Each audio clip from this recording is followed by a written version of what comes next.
नियुक्तियां हैं वो बिहार की सरकार की तरफ से। नीतीश कुमार जी कमिटमेंट करने में विश्वास रखते हैं, वादा ही नहीं। सरकार ने पहले भी उनके हित में फैसले लिए हैं, आगे भी लेंगे। वो लोग तो पूरे देश की जनता को तरपा रहे हैं और शिक्षक हमारी पूंजी है, हमारे समर्थन में रहते हैं। नमस्कार, आप लाइव सिटीज देख रहे हैं और आपके साथ मैं हूं वसीम खान। देखिए, रोजगार का मुद्दा लगातार चुनाव में तो उछाला जाता ही है, चुनावी रैलियों में तो बड़े बड़े वादे किए ही जाते हैं, मगर सरकार जब बन जाती है तो क्या रोजगार जो चुनाव में जो वादा किया गया है उस अनुसार दिया जाता है? एक सवाल यह है, क्योंकि आज तमाम जो फिजिकल टीचर हैं वो प्रदर्शन कर रहे हैं। जेडीयू कार्यालय का भी घेराव करने पहुंचे थे। हमारे साथ अभिषेक झा जी हैं, जेडीयू के प्रवक्ता हैं, इनसे बात करेंगे। आपके जेडीयू कार्यालय का घेराव हुआ, पता चला? क्योंकि आप तो बंद कमरे में। घेराव जैसा कुछ भी नहीं होता है, यहाँ लगातार लोग आते हैं। आपने देखा है कि मंत्रियों का भी दरबार यहाँ लगता है और आम कार्यकर्ताओं से लेकर आम जनमानस के लोग आते हैं, अपनी समस्याओं को रखते हैं। आपके बहुत सारे साथी अभी यहाँ मौजूद हैं, आप उनसे भी पूछ सकते हैं, जिनके बारे में आप कह रहे हैं कि उन्होंने जेडीयू कार्यालय का घेराव किया है बहुत ही सौहार्दपूर्ण वातावरण में, बड़ी शांति के साथ। उनकी हमसे बात भी हुई है। और कोई भी शिक्षक हो, अभी जैसे शारीरिक शिक्षकों के मुद्दे की आप जिक्र कर रहे हैं, वो हमारी पूंजी रहे। और आप देख सकते हैं कि किस तरह से उन्होंने एक आवेदन भी दिया है और उन्होंने मुझसे भी बात की है और मुख्यमंत्री जी पर एक अटूट भरोसा, एक अटूट विश्वास भी उन्होंने जताया है। और देख सकते हैं आप, उन्होंने मेरे नाम से भी एक चिट्ठी लिखी है और अपनी मांगों को बहुत बेहतर तरीके से यहाँ पर प्रस्तुत भी किया है। और उनकी जो नियुक्तियां हैं वो बिहार की सरकार की तरफ से हुई है। उन्हें पूर्ण विश्वास है कि उनकी जो मांग है, मानदेय बढ़ाने को लेकर हो या अन्य मांग चीजों को लेकर के हो, उसको लेकर के भी बिहार की सरकार उनके हित में फैसला करेगी। तो हमें लगता है कि इसका प्रस्तुतिकरण इसी हिसाब से होना चाहिए कि किसी भी संकाय में काम कर रहे लोग विश्वास करते हैं सरकार पर, सरकार की नीतियों पर, हमारे नेता के चेहरे पर, उनकी कार्यशैली पर। तो आने वाला समय सबके लिए बहुत अच्छा और बेहतर होगा। बिहार अपने सीमित संसाधनों के माध्यम से लगातार आगे बढ़ रहा है। पर पत्रकारों से बात करते हुए फिजिकल टीचर्स में कहीं ना कहीं जो निराशा है वो दिख रही थी। वो कहते नज़र आ रहे थे कि वादा चुनाव में भले ही किया जाता है, मगर वो तमाम वादे जो हैं वो सरकार में आने के बाद भूल जाया करते हैं। नीतीश कुमार जी कमिटमेंट करने में विश्वास रखते हैं, वादा ही नहीं, कमिटमेंट।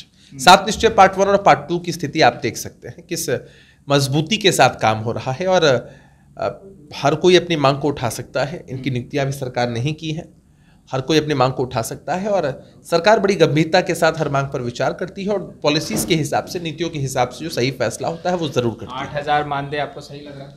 देखिए, मसला ये है कि कहीं भी जब नीति निर्धारण होता है, मानदेय के विषय में चर्चाएं होती हैं, तो सरकार वस्तु स्थिति के हिसाब से फैसले करती है। और जो मांग उठाई गई है, हमें लगता है कि आने वाले समय में बिहार की सरकार हर कुछ का एनालिसिस करके सही समय पर सही फैसला लेगी। कब लेगी सही फैसला? आप लोग महंगाई की बात तो करते हैं, आप लोग बयान देते नजर आते हैं अभिषेक झा जी की महंगाई बढ़ गई है, केंद्र सरकार इन तमाम चीज़ों पर अंकुश नहीं लगा पा रही है, विफल है। तो जब महंगाई है तो क्या 8,000 रुपये मानदेय सही है?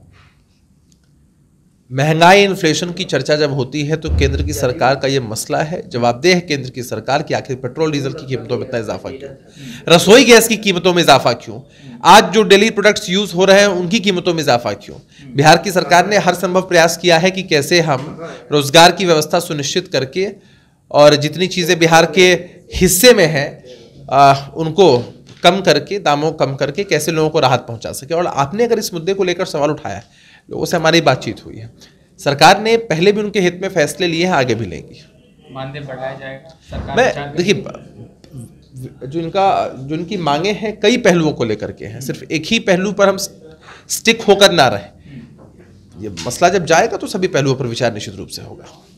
तो मतलब जो बड़े नेता हैं, मुख्यमंत्री नीतीश कुमार हो या फिर विभाग के जो मंत्री हैं, वो विचार विमर्श करेंगे उनके नहीं, निश्चित रूप से क्यों नहीं करेंगे। विचार विमर्श तो हमेशा होता ही रहा है किसी की भी मांग को लेकर। अरे नीतीश कुमार जी है ना जिन्होंने देश में जनता दरबार के पैटर्न को शुरू किया है। तो नीतीश कुमार जी तो हमेशा इस बात के लिए पक्षधर रहते हैं कि लोगों की बातों को सुने और निराकरण करें। रही है कि युवाओं को, शिक्षकों को आप लोग तड़पा रहे हैं। वो लोग तो पूरे देश की जनता को तरपा रहे हैं और शिक्षक हमारी पूंजी है, हमारे समर्थन में रहते हैं। और देश और प्रदेश के विकास के लिए एकदम काम करते हैं।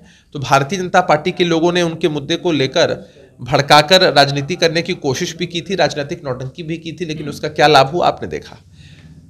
शिक्षकों का समर्थन उन्हें प्राप्त नहीं है।